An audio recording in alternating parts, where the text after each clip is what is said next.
Hello, everyone, and welcome back to another episode of Play, Pause, Rewind, our 87th episode. It feels like it's been a long time since we recorded, but I don't think it has been. I think it's been the normal amount of time, right? How have you been the last couple weeks since whenever we recorded? I think we got a little bit of a time jump in our heads because we recorded so quickly on some of those between like the rewind of the prequel trilogy and other stuff. So it's a really intense recording period. So I think that's why feels like a longer break than normal for us. Yeah, you're probably right. But otherwise, been good. Been getting excited. Big fun events are happening at the end of this month of May for me, which is fun. Got some weddings to go to, and those are always a good time, you know. But yeah, what about you, Dylan? How have you been? Yeah, good as well. Had some fun work, social events last week. Have some travel coming up this next week, which will be fun for Memorial Day. So that'll be really, really nice. And just on that note, we'll do housekeeping up top. Our next episode is going to be on Furiosa, but since we both have obligations, we might be a little late on that one. Might not be. I'm not sure. It just depends on when we get back and when we can schedule our recording. But just wanted to let y'all know ahead of time. Be looking forward to that. I'm seeing it this Friday. I'm really hyped. Nice. But yeah, so otherwise good though. Things are going swell. Just busy with work as always. But we, as usual, are here to talk about a film. Yes. And this week we are talking about Kingdom of the Planet of the Apes, set roughly 300 years after the original reboot trilogy that followed Caesar. Yeah. We follow a new young chimpanzee named Noah, and after his tribe or clan, is attacked by a mysterious other group, he must go on an odyssey to find and rescue them, and he sort of meets some friends along the way and learns some things about the world and himself. Directed by Wes Ball, known for the Maze Runner series, and written by Josh Friedman, who wrote the War of the Worlds and Black Dahlia. Yeah, or at least he was a contributing writer. I don't know if he wrote the entire thing. Like the Spielberg War of the Worlds, you think? Yeah. Okay, yeah, that makes sense. But yeah, it stars Owen Teague, Freya Allen, Kevin Durand, Peter McCone, William H. Macy, and a cast of many, many more. Niles, what are your initial non-spoilery thoughts on Kingdom of the Planet of the Apes?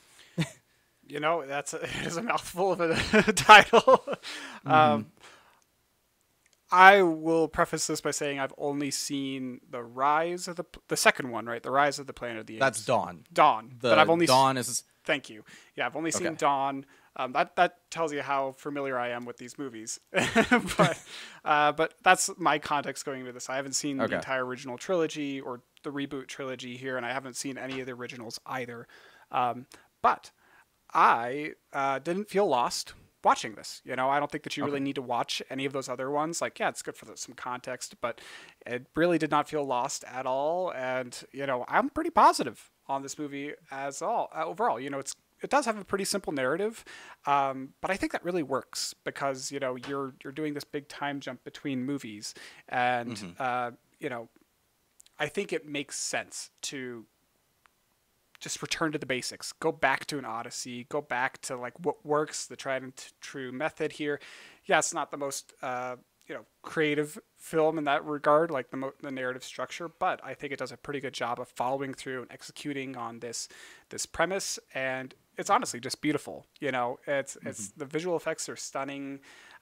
It's crazy to think how much motion capture technology is in this movie. It's like I just couldn't tell if I was like looking at like, is that really a person or is that just like a CGI animation in the background? I don't know, but I thought it was really cool and they used it really well here. And, you know, just the concept of the film is fascinating to me in general. You know, the birth of a new civilization and where do you start? Where do you start? You know, if humanity was just eroded overnight, where would we start? And it's a tricky thing to navigate. But yeah, what about you, Dylan? What are your initial thoughts on Kingdom?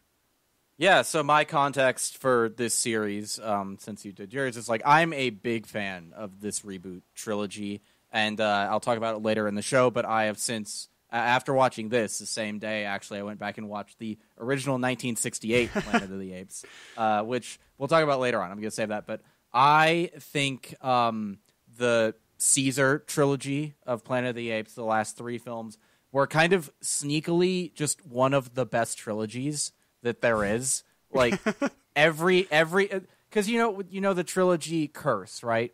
The first one's great. The second one is just a masterpiece, and the third one, it's just like sometimes it's good, but it just doesn't really live up. Mm-hmm. No, all 3 of these are great, and it tells a complete story. And I really love that this continuation of the franchise still allows the last trilogy to have that finality that it does, and like.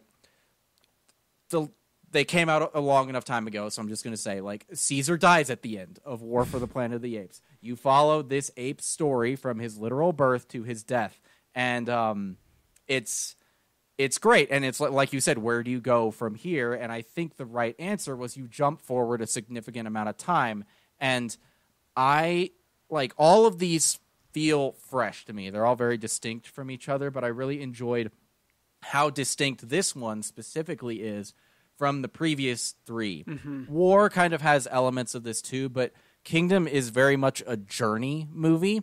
There is this, like you said, an odyssey, and a big part of the narrative is about traveling across the country to lands unknown, where the last trilogy, for the most part, was centered around like 1 or 2 big locations per film, which worked totally fine for those stories, but I'm glad that they took this in a different direction.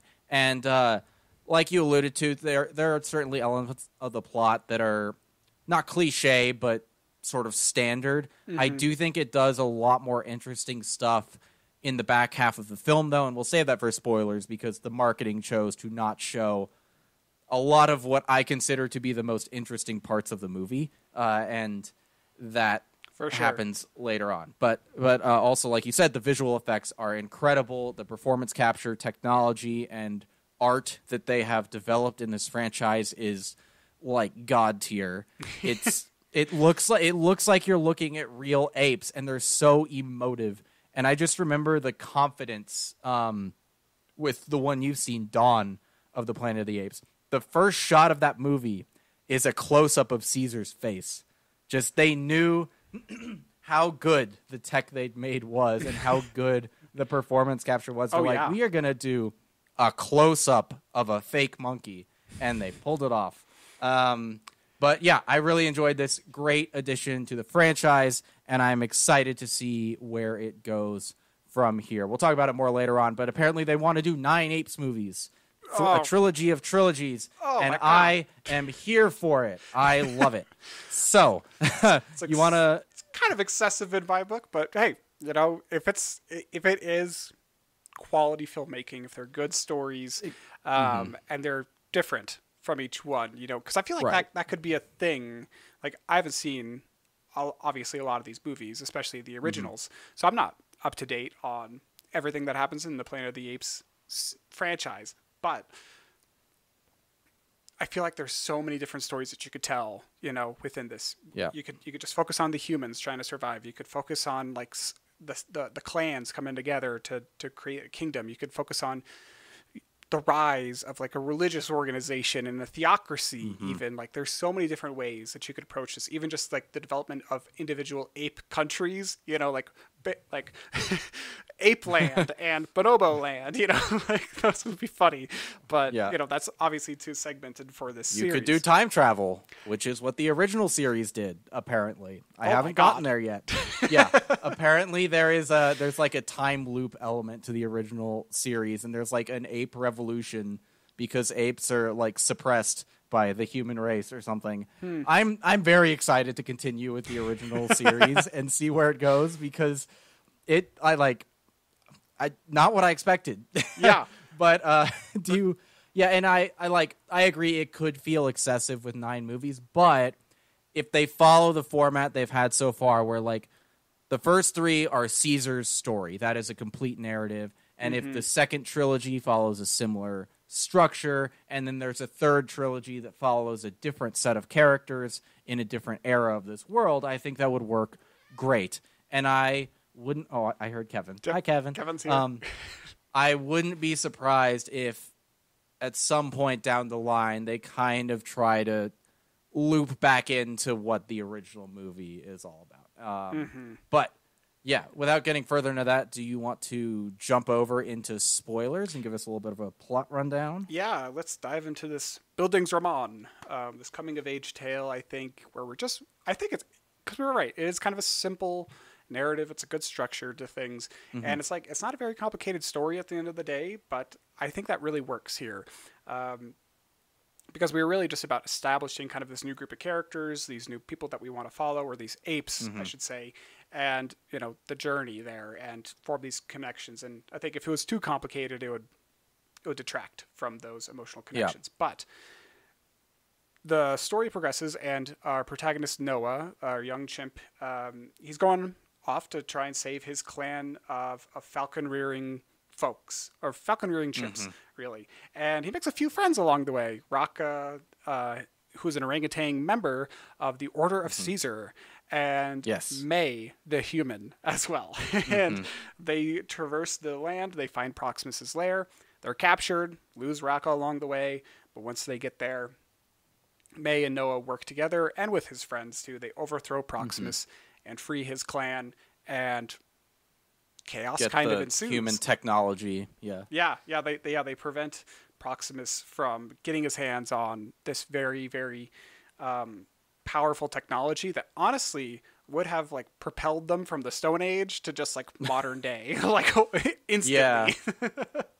Well, and it's we'll talk more about Proximus later on too, but I think it was very interesting that he has never seen a gun before, and his culture is not familiar with guns because in Caesar's era, they knew how to use guns. They didn't all use them, but they used like machine guns and stuff like that in the first three movies because they were closer in proximity to the human culture that used them. And I guess that technology has sort of gone the way of Caesar's legend in a lot of ways by this point in time. And this film really plays with that element a lot of legacy and how you can become a religious messianic figure and just warping of history. I love, you have a couple notes here, but one spot I really loved was Raka is like hypothesizing to Noah about like what this place could be. Like back in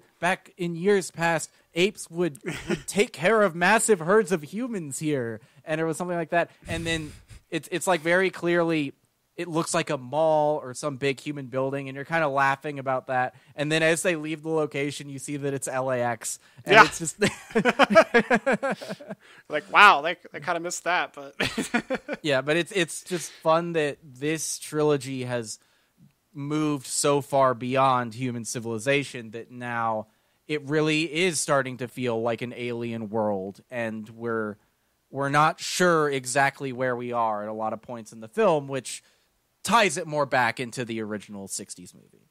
Yeah. Well, and I mean, correct me if I'm wrong, but I feel like the original 60s message is kind of like a warning of just like, here's what could happen if humanity keeps on its current course and totally fucks themselves up. And then the apes inherit the earth, like I don't know. Maybe that comes into play in later films, but that's definitely part of Rise of the Planet of the Apes, the first one of this saga, because it is man's hubris that creates the Planet of the Apes. Yes. And maybe the original series gets there too, but in the original 60s movie, it is not revealed that the Planet of the Apes is Earth until the last shot of the film. Yeah. He thinks he's on an alien world, but and then he breaks down. You have some notes about. Yes. But yeah, this movie, I think, Kingdom, it especially plays with these themes, these elements of legacy, history, religiosity, and I think that just fascinated me too. Here, Caesar's legacy, for example, and it's enduring. Even 300 years later, it's enduring in a variety of ways. For some, it's like your gospel, like for Raqqa, but then it's appropriated by others like Proximus. Raqqa, he tries to carry on the legacy and the history of Caesar. He's, communicating these teachings to Noah. He's carrying around the books. He's traveling around. He's part of the order of Caesar. And I think that's beautiful. And then on the other hand, you have someone like Proximus, who uses Caesar's legacy to manipulate other apes and build up his kingdom.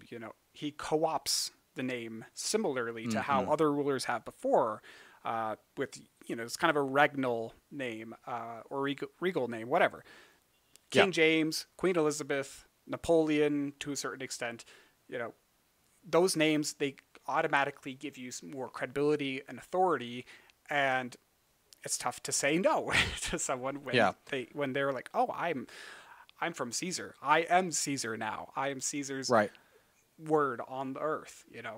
Well, and another name that, the most obvious one given the name is Caesar. Because and I love, just a quick tangent on that. Like, I love how this film takes the idea of the previous protagonist being named Caesar and really sort of runs with the Roman Empire concept of this one, both with the name Caesar kind of becoming a title that future leaders will use or are given that gives them this authority and legitimacy, but also what Proximus Caesar is doing is he is conquering and assimilating other ape clans into his empire, his kingdom, which is what the Romans did. And I think that makes him a really interesting character in this film. And he is definitely co-opting the Caesar name, but I'm not sure if he's even manipulating apes. I think it's just what Caesar was all about has been so lost to time that it is able to be corrupted and repurposed intentionally or not he's using it intentionally for his own ends, obviously, but I bet Proximus Caesar doesn't know jack shit about what Caesar was doing centuries prior, and I think that makes him more interesting. They just have the little symbol of the window, and they know his name was Caesar and that he led the apes to build a society, and that's apes strong together. Apes together, strong. Yeah. But that's how you can use a teaching or a phrase or just the vocabulary, the vernacular to push a certain angle. I don't necessarily think that he was manipulating a lot of apes, but he was also instructing apes to go out, take whole clans, enslave them, bring them back to do the hard labor. That to me feels like manipulation, and he's an imperialist. Yes, he's a conqueror. A slaver. He's an imperialist. Yeah. He's terrible. but he also one thing I found interesting, and we are kind of jumping around right now talking about him, but I think he's so interesting because it's not like he has everybody working, but he is just kind of treating them as citizens of his empire, right? He's imprisoning them, but not really, because everybody is kind of allowed to do what they want to do. But it reminded me of just Caesar's legacy fading into myth and legend. It reminded me of that quote where I'm forgetting where it's from, but it's when legend becomes fact, print the legend. And it almost feels like that's what people who are misappropriating Caesar's legacy are doing in this film. It's the legend is very useful for me politically in this moment, so print the legend. Caesar was a great, strong leader of apes, and he wanted to lead us on a conquering crusade and unify us. And it's that's very convenient for you. Yeah. It really works for my goals right now. But yeah, I think it is heartbreaking to see Raqqa, die in this movie. Yes. Swept away in the rapids, because you see how noble and true his work is. He's trying to preserve history, and he's trying to pass along these teachings of Caesar, maintain this idea that humans and apes can coexist, that we are strong together, apes should not kill ape. The very, kind of basic rules of Caesar's world. And, no one in this film really takes up Raqqa's mission after he passes away, and that's kind of heartbreaking to a certain degree because we don't know how many of Rocca's type are out there. I think he says that he's the last one of the. I think he was the last one of the Order of Caesar. So now Caesar's legacy is just going to fade further and further away into memory, and fuck, how do you keep, how do you maintain a sense of what was, and I could even see the Order of Caesar kind of becoming this religion, and he kind of was when we met him. It kind of was, but he kind of felt more like a historian rather than a clergyman to me. Yeah, kind of a hybrid of both. Almost. Yeah. But I could see, if they wanted to do in these next couple movies, I would love to see them embrace that religiosity side of things and just see how people or how apes will manipulate or misconstrue the teachings of Caesar or their god or deity, whatever it is, to their own wants and needs. Because I think that's just inevitable when religion comes into play. I just kind of thought about this, but I feel like Rocca, and I'm forgetting the term, but I feel like Rocca was almost like, is it the apostles or were the apostles Jesus' disciples? But the people who wrote the other books of the Bible who lived after Jesus' time, but still wrote the stories of Jesus as they were passed down to them from previous generations. He kind of felt like one of those guys. Yeah, I totally see that. It's like a religion as it's like hybridizing mythology and history together at that point. And it's not a fully formed faith at this point, or it is, but you know what I mean. Yeah. He's not a prophet. He's an apostle. He's kind of a missionary of sorts, but he's also contributing to it, I would say. Yeah, exactly. And Rocca also gives Noah the symbol from Caesar's bedroom that's been kind of passed down throughout the years, and I think that carried a lot of value. Him handing that off, it kind of felt like, I'm giving you this knowledge. Don't let it die. Don't let these teachings die. Keep living with them. To me, at the end of the movie, when Noah hands that off to May, I felt that kind of defeated a little bit of the purpose of Rocca gifting it to Noah, because it felt like it had more value to Noah rather than May. But I feel like it's kind of a religious icon, and it speaks to heritage and history. And when it's so important to apes, handing it off to a human feels like, I don't know, you're not being respectful to the history, but I might be wrong. Yeah, well, I just, from the original movies and from Rocca's philosophy, I think original reboot movies, this is gonna be confusing. Yes. I actually disagree, because I think it was very important for Caesar that apes and humans can coexist together. Yes. And Rocca said that at the end, or not at the end, but as he's hanging on before he goes underwater, he looks at Noah and he's like, remember, together, strong. And then he lets go. And at the end of the movie, remember, Noah asks May, do you think apes and humans will ever be able to coexist? And she's just like, I don't know. And it's clearly not in her heart yet. So I think he's giving the symbol to her because he's like, I believe, but you don't, and you need to believe. Sure. And so I think it's Rocca gave it to Noah because Noah needed it, because he was very distrustful of May at that point in the movie, and now May needs it more than Noah, so he's carrying on the work in that way. Yeah, that's a good read. I like that. Yeah.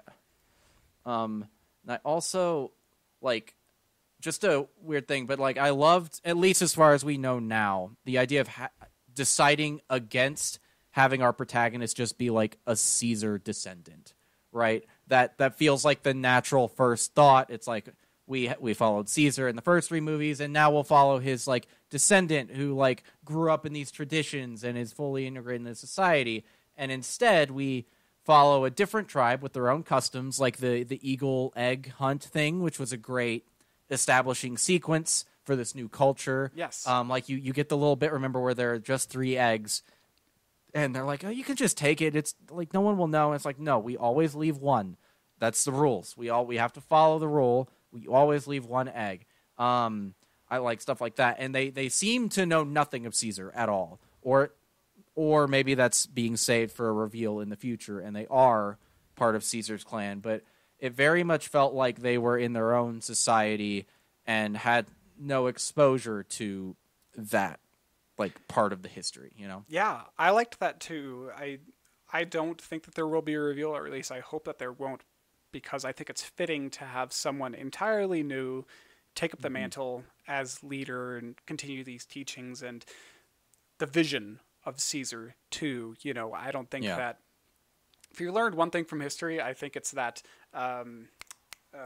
what's the phrase? But just like monarchy or power that's handed down through family doesn't work. It just doesn't work. It needs to be a different kind of leadership structure, a different kind of transition of power. Yeah. And if it's just like, yeah, my grandfather was Caesar, so I get to take up the reins now. It's like, come on. We can do something cooler than that.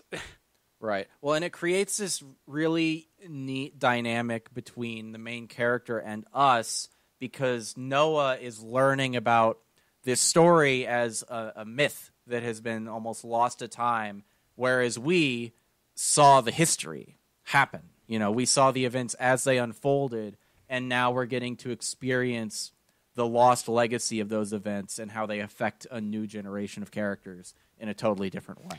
You know? Yeah, I agree. Well, now we've talked about some cool stuff. You mind if I get my nitpicking soapbox out? I don't. I'll dust it off here. Get up on it. Because I really do love this movie. It's great. It's a good, fun adventure, and I am definitely going to watch the rest of the original reboot trilogy with Caesar now that I've seen this, because I'm just interested in this now. But there are a few things that I wanted to talk about really quickly that kind of bugged me and I wanted to bring up. So all these apes in Proximus's kingdom, they are living on the beach, basically, in this little settlement that they built, but it's also on this very, very old, rusted, metallic ship. I feel like every ape on that ship needs a tetanus shot, man. like just disease in general, it's definitely rampant in this world, and you know, it's not, you don't have huge population density just yet. You know, it's not very dangerous, the spread of disease yet, but there's still disease for sure, and I'm sure that'll change in the next movies. But and rusted metal, it does not immediately imply tetanus would occur. Because it's really just it's a bacteria. I looked this up, so I know what I'm talking about. But tetanus this really bothered you. Well, I couldn't stop thinking about it for the entire third act. I was like, how does nobody have tetanus? Like, what is this going on here? It's like, it's one of those things where it's like something you shouldn't care about, but you notice it when you're watching, and you're like, yeah, like motherfucker. Logistically, it really doesn't matter. And I don't even know if apes can get tetanus. I don't either. But it just wouldn't escape my head. Okay. So, Wes Ball, if you got an answer for me, let me know. Okay, hold on. Can you're looking at apes get tetanus?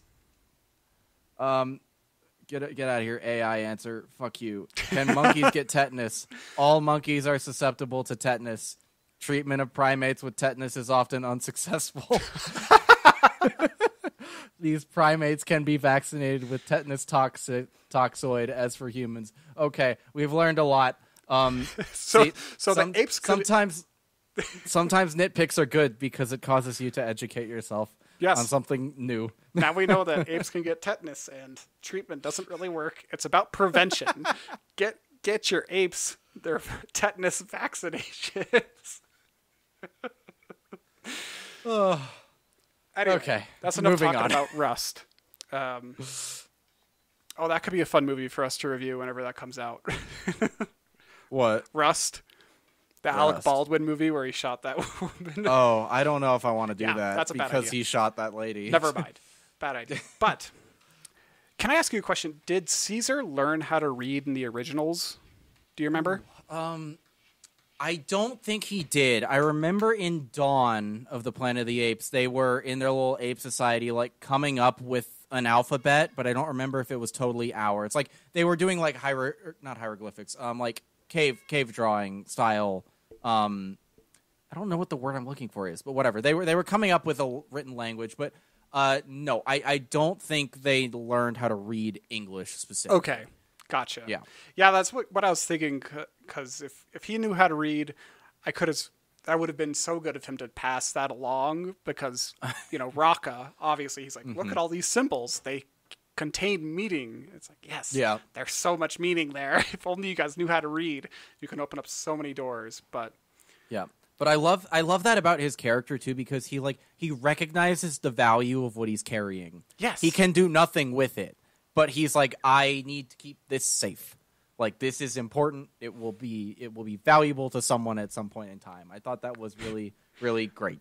Me too. Wouldn't it have been funny if he was just carrying around like a GQ magazine from like this will have value one day? It's like there's not much you can learn from that. But and one thing that kind of stuck out to me, just reading reviews online, was that I heard in War for the Planet of the Apes that the final act was kind of similar to what we get in Kingdom, in the fact that both have kind of these ruthless leaders holding apes in an abandoned weapons depot. That's all I read about online, so I was just curious. Is that true? Do you think... what about that? On the absolute most surface level, sure, but... I would not say they're similar at all, honestly. Like, the only similarity is that, like, apes are imprisoned.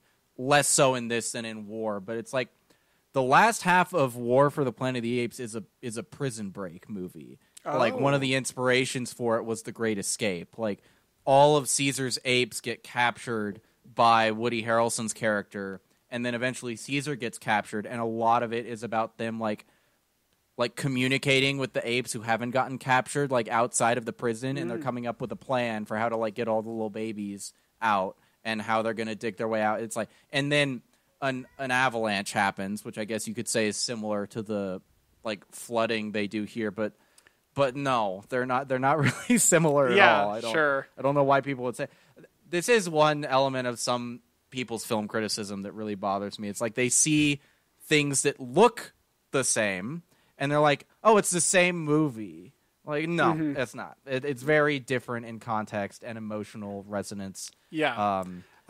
Also it's like Caesar's last battle sort of deal in War, and that's not really the deal here. No, that's good. I was just curious on that one as well. So, last nitpicky thing. It is kind of the simplicity of the story, or just it's kind of generic in a way. The structure of it. It's a tried and true formula. Hero's journey. Hero's town's destroyed. People are slain or enslaved. Hero embarks on journey to go save them. Hero learns lessons along the way, and he's triumphant at the end, defeating the antagonist. I go back and forth because, like I said at the start, I think it's good for this movie to have kind of that simple narrative structure. I think it works, and it's great here because it reestablishes the world, but then it also establishes new characters and just like new people. But what do you think? Does it feel too formulaic or derivative for you?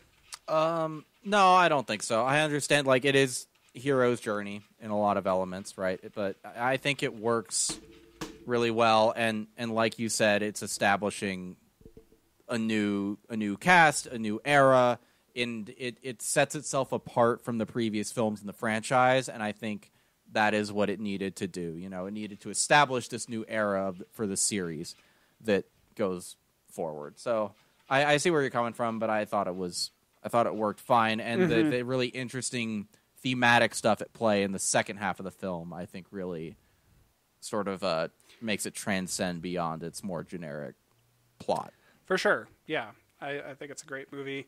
But yeah, those were the only smaller things, because I do appreciate this movie for what it is, and it's a fun adventure through and through. And yeah, do you want to talk about some characters?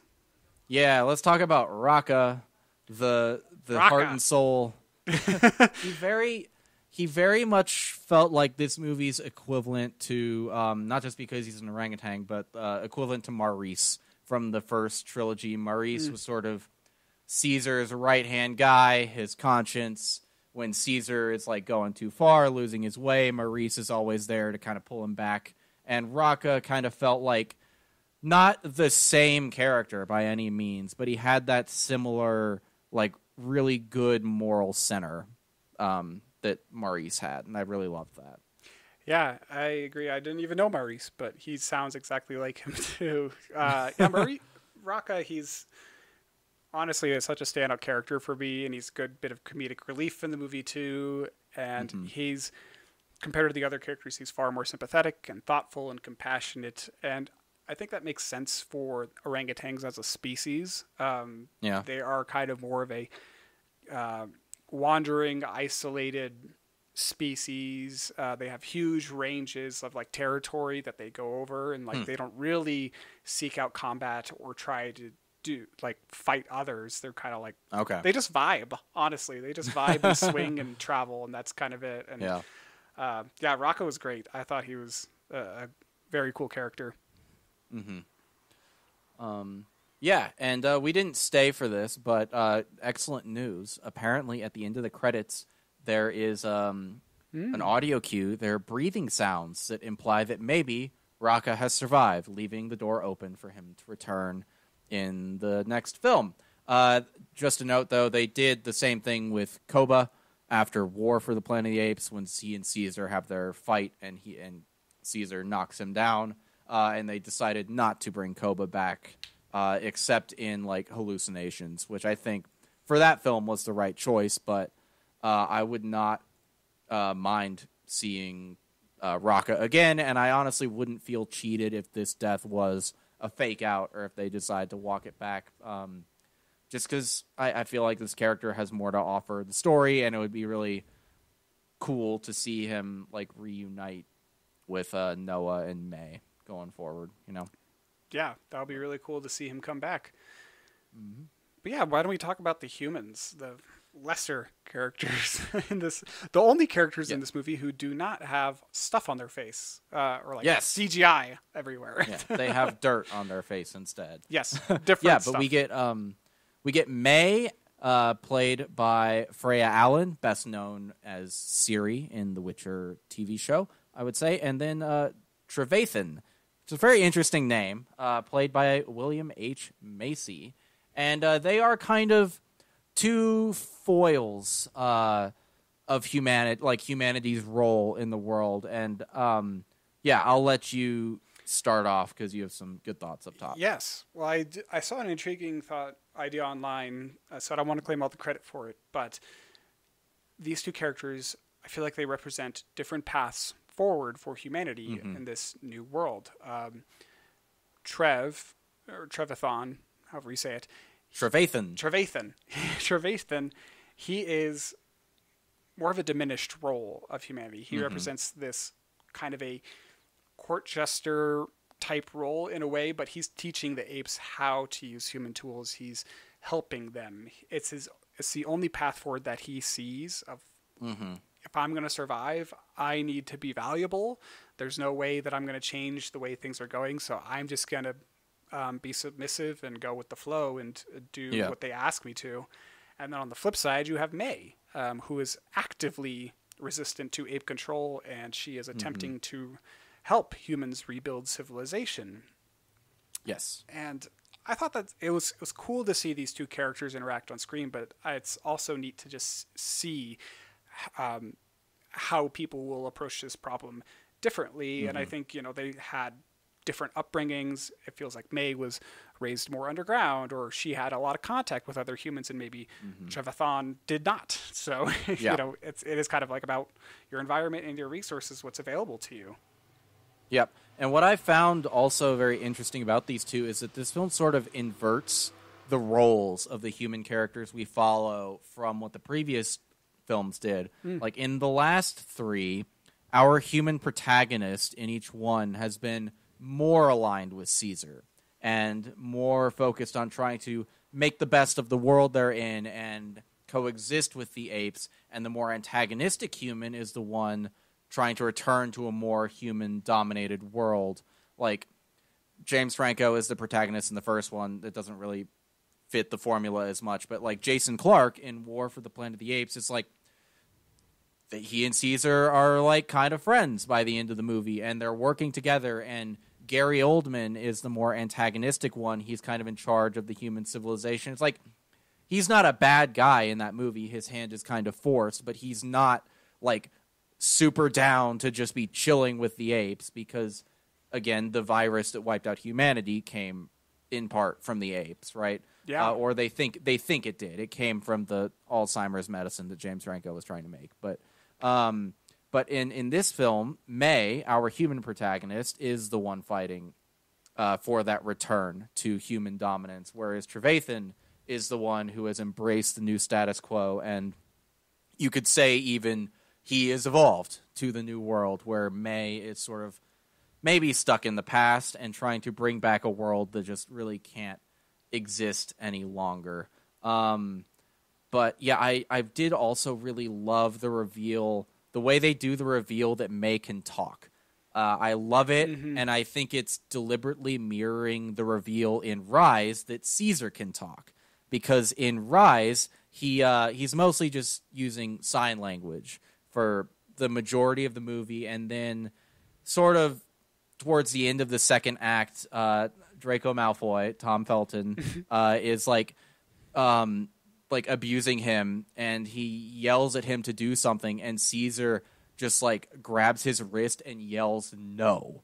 And I remember seeing it in theaters. The whole theater was just like, oh. It was such a cool moment. And then dramatic. And then the first time May speaks in this movie, it's when she's like running from those other apes, right? And she's trying to get Noah's attention. She calls out Noah's name, which is phonetically very similar to no. Yeah. It's like, and it's treated with not quite as much dramatic weight as the moment in Rise, but it's still a pretty significant shift in our understanding of this character, right? I also loved that sequence, and the sequence of the primitive humans running from the apes, I think, is a deliberate homage to a similar sequence in the 1968 film, where you have primitive mute humans in like rags running through tall grass away from ape hunters. But yeah, I really liked the human characters in this. I thought they were really interesting. Yeah, they were fascinating, and yeah, I really like that sequence too.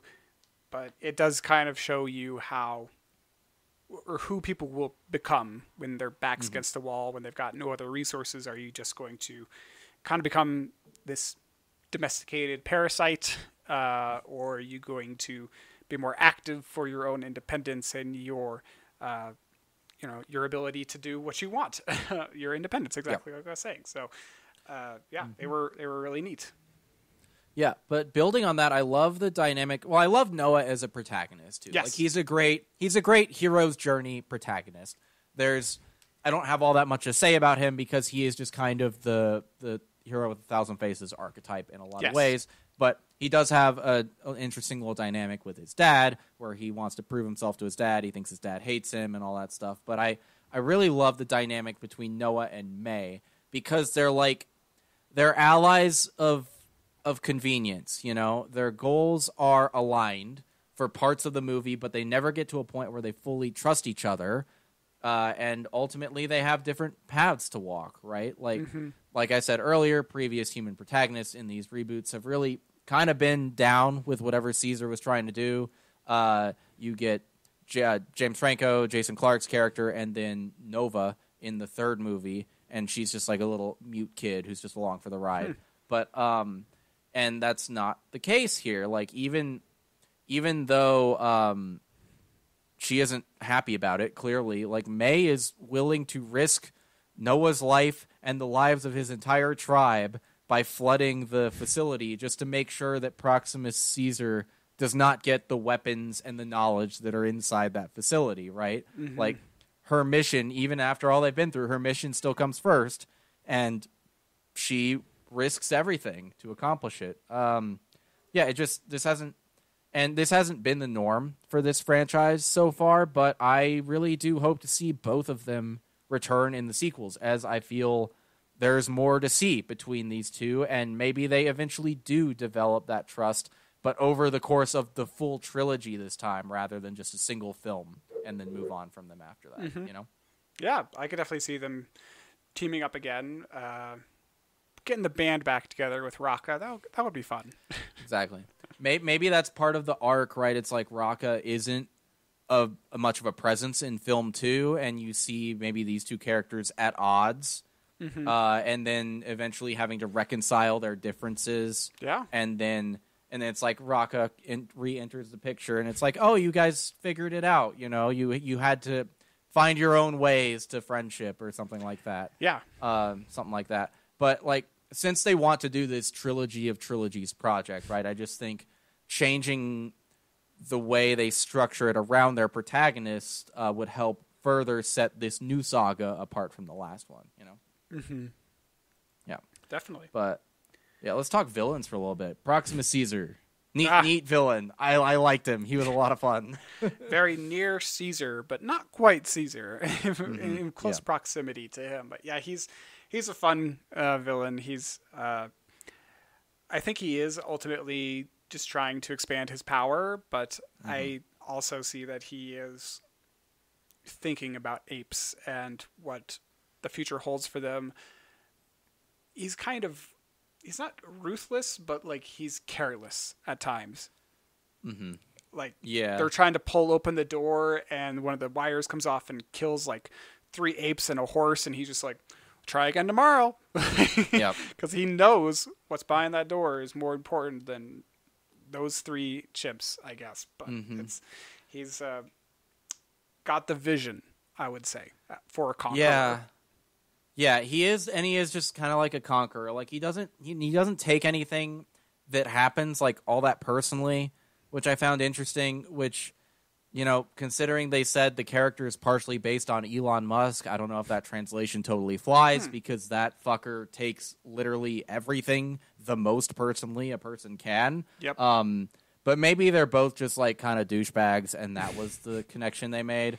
But I like, he's just a fun villain, and he's very different than all the villains the series has seen so far. Like, I love how he's just so psyched when May shoots one of his guys, because he's like, wait, are there more of those? Like, this is so cool. I want one. What is this device? I need it. But yeah, he's a fun villain. He's not in the movie for most of the runtime, but the movie does get much more intriguing when we meet him and his society, I would say. I agree. Well, speaking of society, I had some thoughts about the hierarchy of ape culture. Hierarchy of the Planet of the Apes. Yes, and I wanted to share them with you because I know probably slightly more than other people know about some apes. I don't know. I like to think that I do, just because I took lots of evolution classes in college. This is really appropriate for like the podcast format. Then, like, you think you know a lot about something, so you're going to speak on it with authority into a microphone. Yes, I know some of the facts. But I got a question. So it seems like there's a lot of chimps, lots of gorillas, maybe some orangutans. Where are the bonobos in these films? Which ones are bonobos? Wait, this is a store, not a monkey. So bonobos, it's a little guy. Bonobos are very similar to chimps in a lot of ways. Like they're like chimps are like 99% identical with us in the DNA structure or something like that. Bonobos are around like 97, 98, something like that. So they're very close ancestrally to us as well. But by comparison to chimps, bonobos are far gentler and less aggressive than chimpanzees. They're also a little bit more sexually promiscuous as well. And what I mean by that is that they'll sometimes, do sexual favors to each other, kind of on a barter system in a way. It's kind of weird, but you can look up things where it's just like that bonobo has a banana. I'm gonna go kind of like jerk him off for a second. And I'm gonna get the banana. Really quick shit like that. Like it's not like a whole kind of deal. But in this movie, it seems like it's dominated by chimps, and those are the dominant species, and I think that makes sense overall. But I was just, where are the bonobos? And I do have two theories about what happened to them if they're still in this film or in this world. Either they went the way the Neanderthal did, because chimps and bonobos, I feel like they're kind of an equivalent of Neanderthals and Homo sapiens. And, over time, we know what happened to the Neanderthals. So probably similar thing happened to the bonobos, especially if you're not aggressive as a species and you're not going to fight, you're more docile. That's going to happen. Okay. Another idea I had, which maybe they could introduce in future films, but because of the sexual promiscuous nature of them, maybe they kind of turned into more of a prostitution angle for sex workers.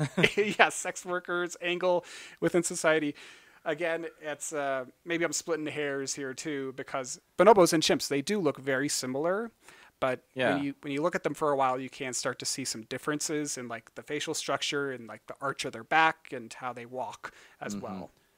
All right. Well, according to Planet of the Apes wiki on fandom, bonobos do not explicitly appear in the original Planet of the Apes film series, and in the reboot series, Koba is the first and only known bonobo to appear, which is very interesting that you said bonobos are gentler and less aggressive, because Koba is the aggressive one who sparks the conflict in Dawn of the Planet of the Apes. Remember, he tries to kill Caesar and overthrow him and say the humans did it.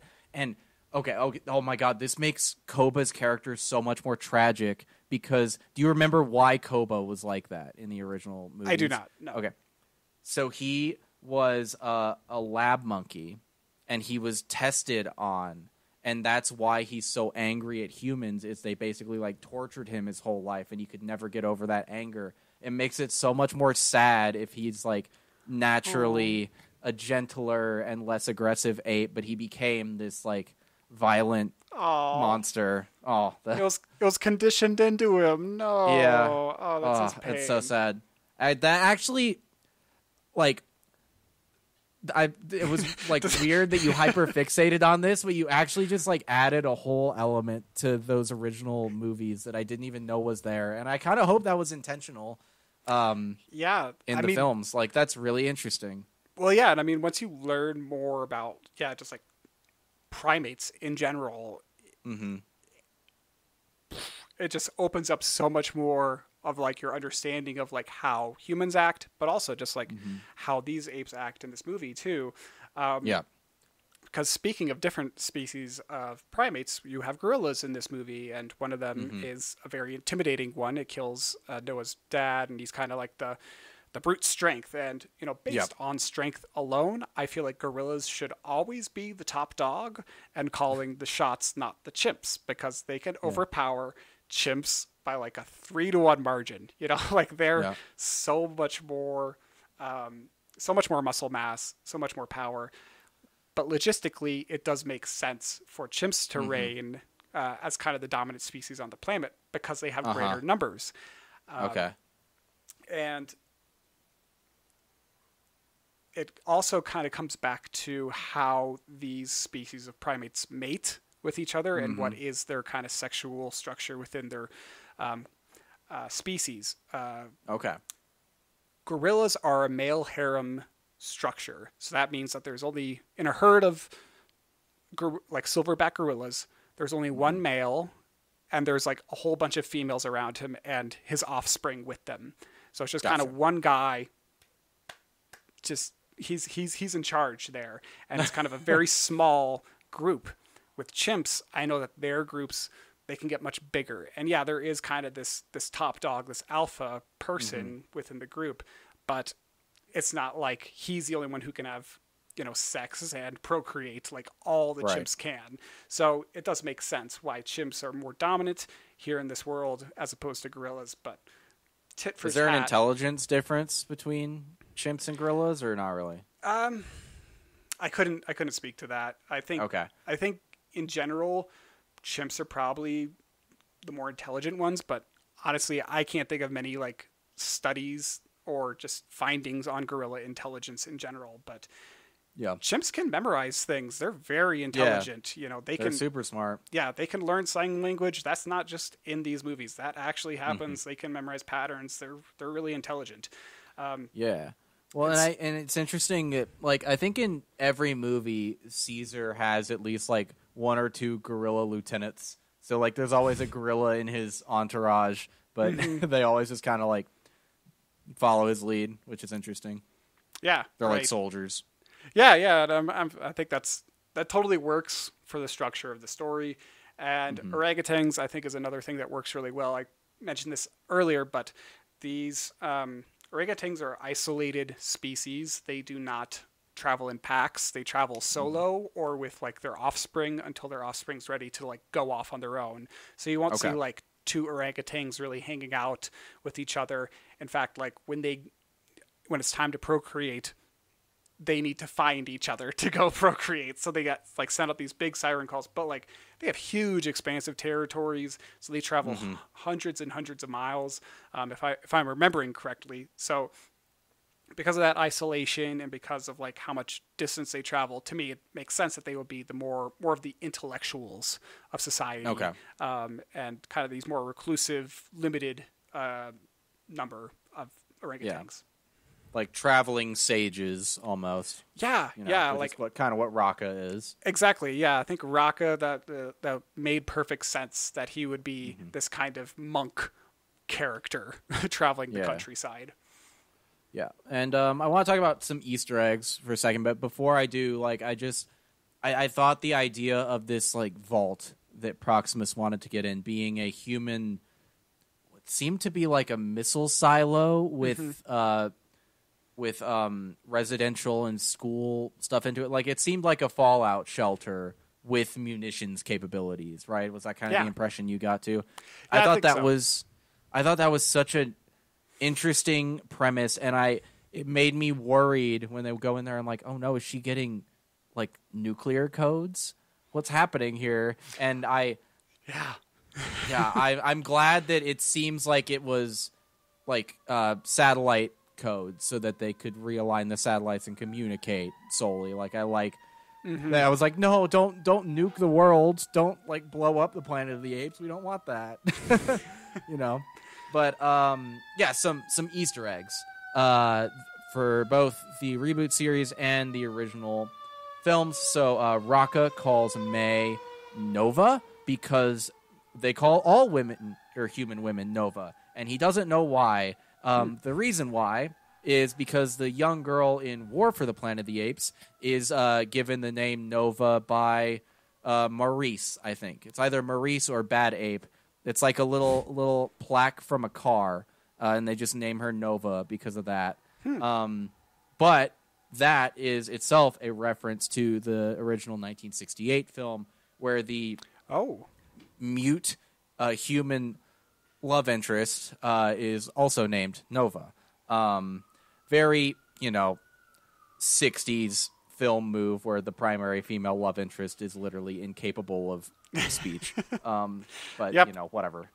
Very much of its time. Yes. But then another Easter egg is at the end when May shows up to the bunker and they do make satellite contact with another group of humans. The group they hear back from says they are in Fort Wayne, Indiana. George Taylor, Charlton Heston's protagonist from the 1968 film, says that he is from Fort Wayne in that movie. And I haven't watched this far in the original series yet. I've only seen the first film. But one of the sequels is called Beneath the Planet of the Apes.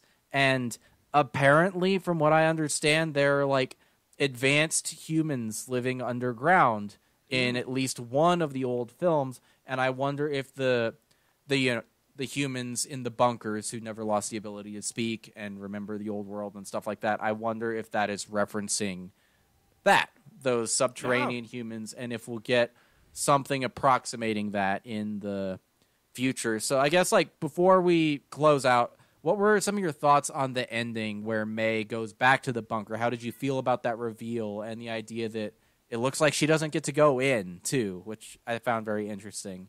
How did you feel about all that kind of stuff? Hopeful. Mm-hmm. It does give you some hope because we are humans at the end of the day, and you do want to see your own species survive and thrive. So it was inspirational, I would say, but it did feel lonely, like a very lonely existence, like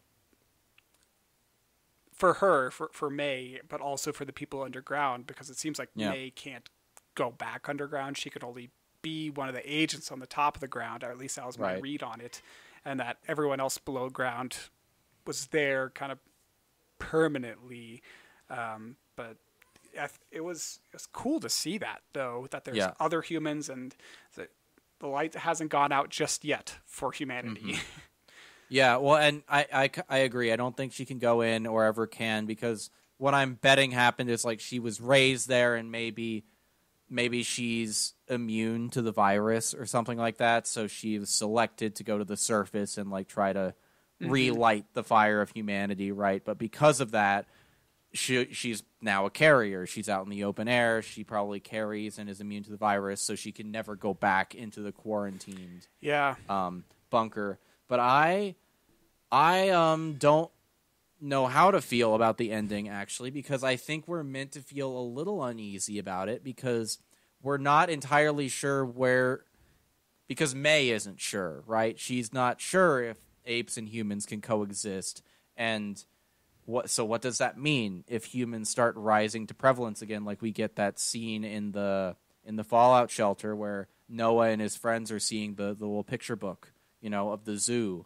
where they see apes in the zoo enclosures, and so I think we're meant to feel a little bit of anxiety about where this is going, because how will these two species, interact going forward? But that leads us into the next section, is like, where do we go from here? What's next? I already said I hope we see Noah, May, and Raka again going forward, because like I mentioned earlier, I like these characters a lot, and I feel like there is a lot more to explore with all of them. And I'm also excited to see how this dynamic with these humans who have stayed underground and haven't lost speech and are still presumably technologically savvy, how are they going to interact with these apes that have also begun forming their own societies on the surface for hundreds of years? So what are some of your predictions or things you would like to see for the next, I'm going to say next two films of what we're assuming is this trilogy, right? Yeah.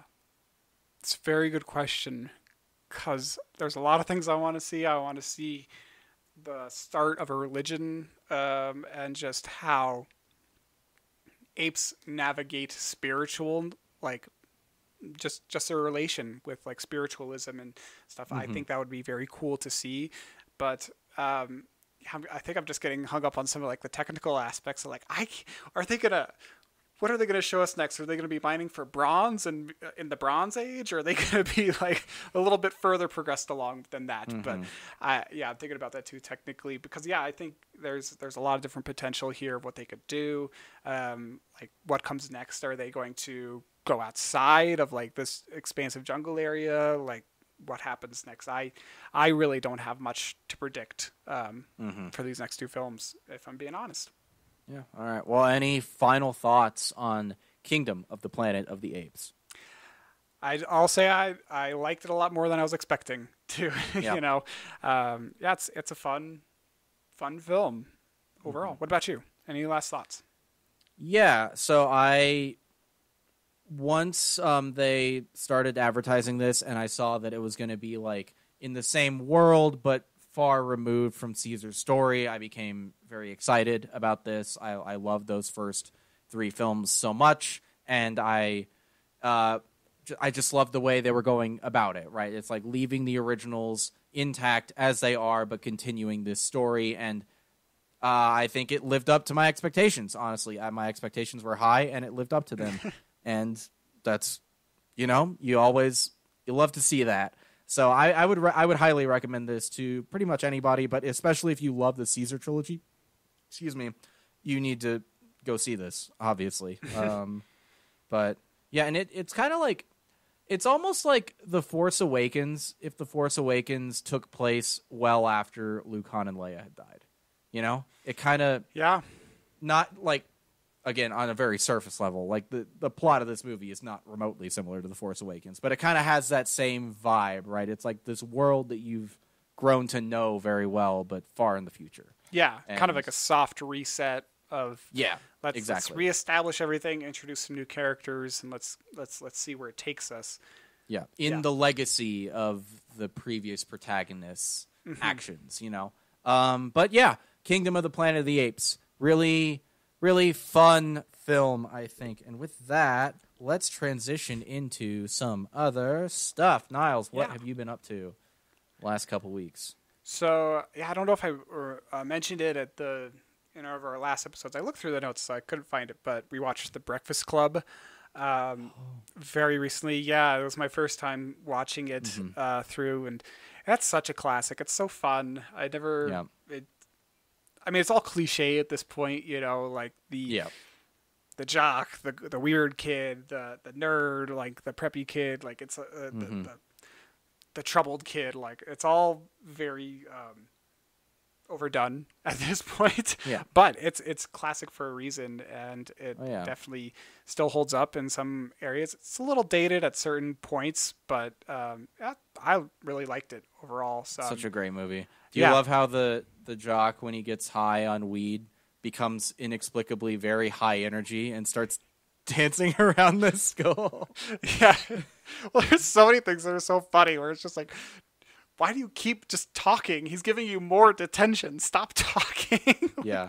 That's another Saturday. That's another Saturday. You gotta love John Hughes movies, though. Like, so many amazing coming-of-age films from the like 80s and early 90s are from John Hughes. And it's such a classic, and it's a classic for good reason. Yes. And I was like, why do they call it The Breakfast Club? I looked that up. It's because, you know, back in the day when you had detention on Saturdays, you're like, oh, I'm stuck in The Breakfast Club this weekend. That's why it's because it was slang at the time, and I don't think kids use that these days. But I don't think kids go to detention on Saturdays anymore. I don't think that's allowed. Yeah, it's like in-school suspension or just something else. But yeah. But I'm continuing to watch The Sopranos as well. It's dominating my life, and that's like the only thing I've watched recently. Yeah. Because it's such a fantastic show. And I'm like about halfway through the final season, so almost done. And it's breaking my heart every week. It's a really good show. And continuing on with Anthony Bourdain, Parts Unknown, which is another fantastic show. I definitely recommend it if you haven't watched it. God, we just watched the Russia episode, which was we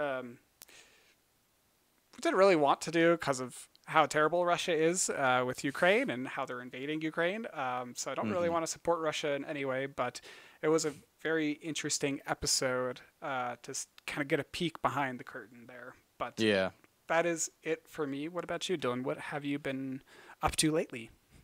Yeah, so quite a lot, actually. Like I mentioned earlier, I watched the 1968 Planet of the Apes film starring Charlton Heston, and what a fascinating film. It's very much of its time, but the story is pretty enjoyable, and I love the like prosthetic ape costumes. They're really fun. Yeah. And it's such a weird story.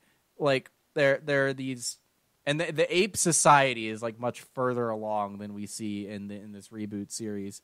And there's kind of like there are a lot of themes about religion actually in it, and this and like blasphemy. Like I sent you the picture of the 3 orangutan judges or whatever, and one of the main ape characters is testifying to them because a large chunk of this movie is like basically a court case.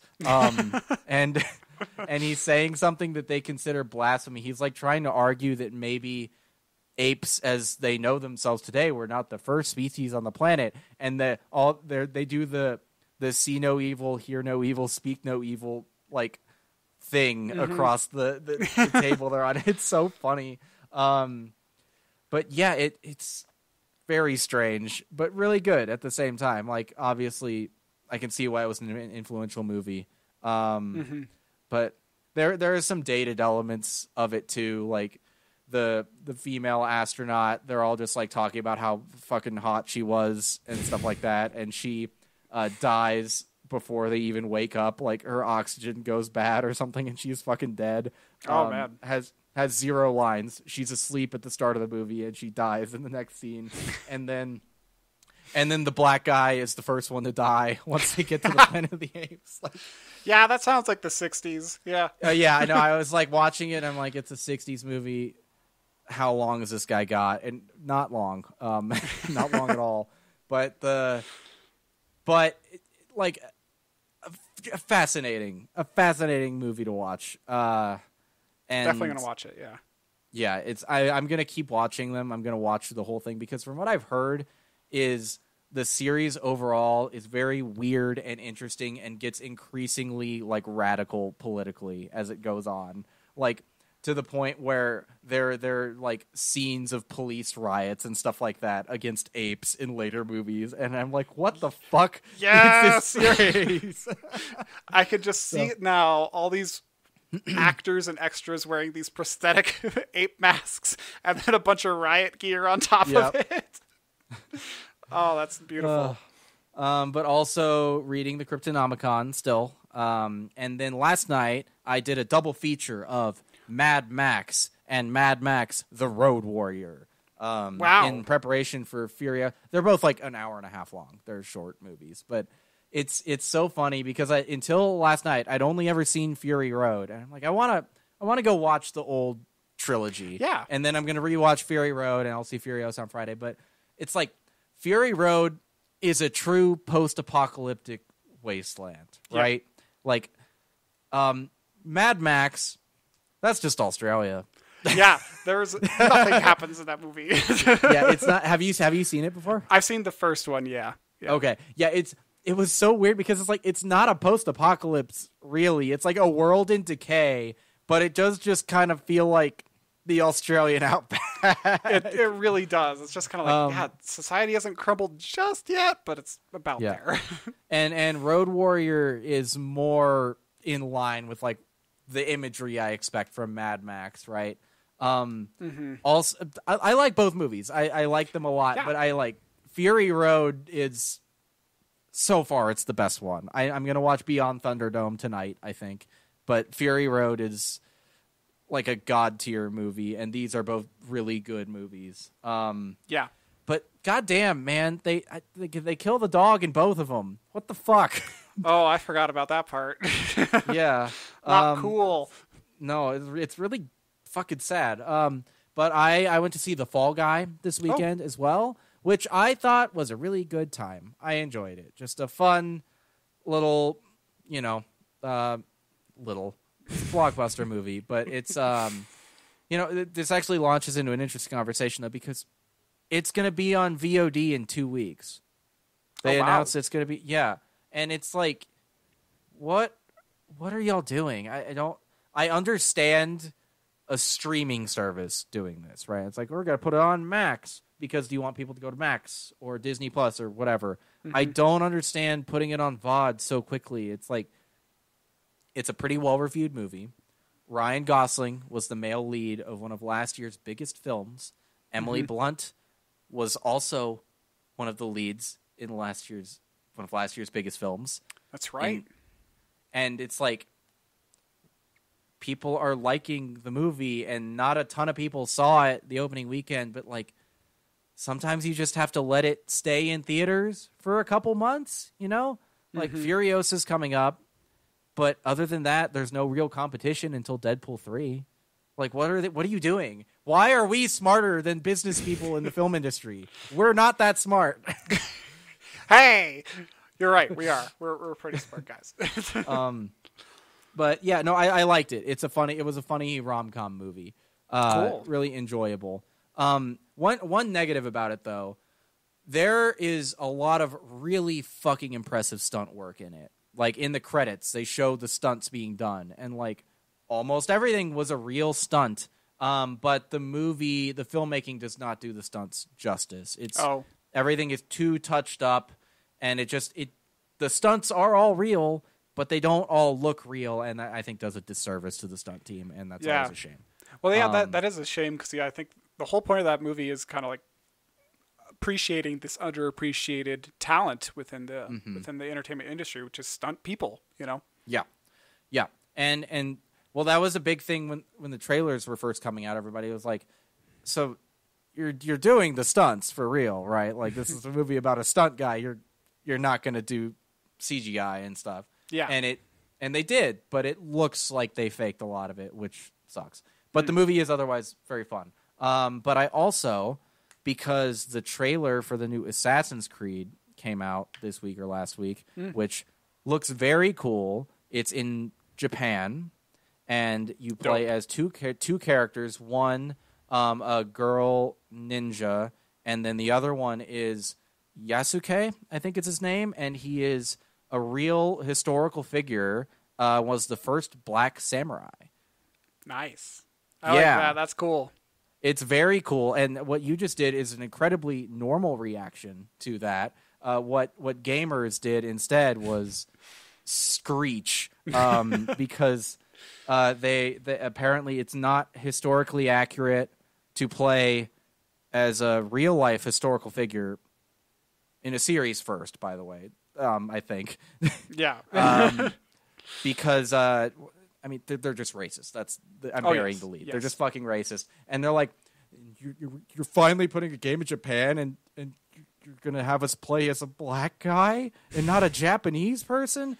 And it's like, okay, you know what? If the black guy wasn't there, you all would be complaining that the main character is a girl because all those same people are also sexist. But that was a tangent because all I was trying to say was that I started Assassin's Creed Syndicate. Okay. It's the one set in 1800s London, and I never played it because I played like Unity, which was the France one, which I got inexplicably lucky with that game and experienced literally no bugs. It was notoriously like one of the most buggy game releases ever, and I experienced none of them and had a great time. But I just kind of like got sick of Assassin's Creed after that, and I've tried the newer games. They don't click for me. So hopefully, what's it called? Shadow, I think, is good. Who knows? But Syndicate, it's very much like British 1800s. Like they're two twins. They're kind of like cocky, and it's about like starting a gang in London and beating up other gangs. So I'm into that. Seems fun. Also, I started playing Disco Elysium a little bit. The basically a novel of a game, beautifully written about communism. Apparently, it's very funny as well. Like I read online that it's like most games you kind of want to do your serious role playthrough first and then do goofy shit afterward. Everybody's like, nah, man, do the goofy one first. It's better with this game. And you play as like the game starts and your character is like presumably a detective, you think, or at least, and then but he's like waking up from very clearly a night or week of very violent drinking. You can get a game over screen almost immediately by getting a heart attack. Wow. Okay. Yeah. But there's basically like the hotel clerk asked my character at one point to pay his tab, and there was an option for like sneak away. And I failed the dice check, so my character just runs across the lobby. And then one of the options was like make a hand gesture or like turn around and like say something clever or something. And I click that, and my character turns around while he's running and dives backwards and does like a double flick off motion and crashes into a lady in a wheelchair. That's amazing. And then he comes to afterward, and the lady in the wheelchair is fine, but he's like, I don't even know what that was. Like I don't know why I did that. I'm so sorry. Something just came over me. I think that is the line. It's like something. It's a very funny game. That's great. Oh, I might need to play that. Yeah, it's fuck. Is it on Switch? It might be on Switch. I'll take a look after this. Yeah. Yeah, but it is very much like it's an interactive novel almost. You're talking and stuff like that. I love it. But yeah, but so far so good. Enjoying all of that, and that's the show. Look at that. We did another one. So we will be back, as mentioned at the top of the show, to review Furiosa in a little over 2 weeks, probably. It'll be close to our regular upload date. But thank you all so much for watching and listening. We really appreciate it. It helps us grow the show. Share with friends and family that you think might enjoy it. Leave us a 5-star review on your podcast platform of choice if you so desire. On YouTube, like and subscribe if you liked what we're doing here. And also you can check out our rewind video on the Star Wars prequel trilogy. That's still floating around out there. Acolyte is coming up, so maybe get yourself in the mood for some Star Wars. And Niles, until next episode, where can people find you online? You can follow me on Instagram at NilesGotNoStyles. Dylan, what about you? Where can people follow you online? You can find me on Instagram at DylanD1026, on Twitter at DDayMovies, on YouTube at DDayMovies, on Twitch at DDay_movies. You can find both of us here at Play Pause Rewind, as well as our second YouTube channel, Play Pause Rewind Videos. And we're on TikTok as well, Play Pause Rewind _podcast. We also have an Instagram and a Twitter that you can follow if you want to. But thank you all so much again. Stay safe out there, and we'll see you guys in 2 weeks. Goodbye. Bye.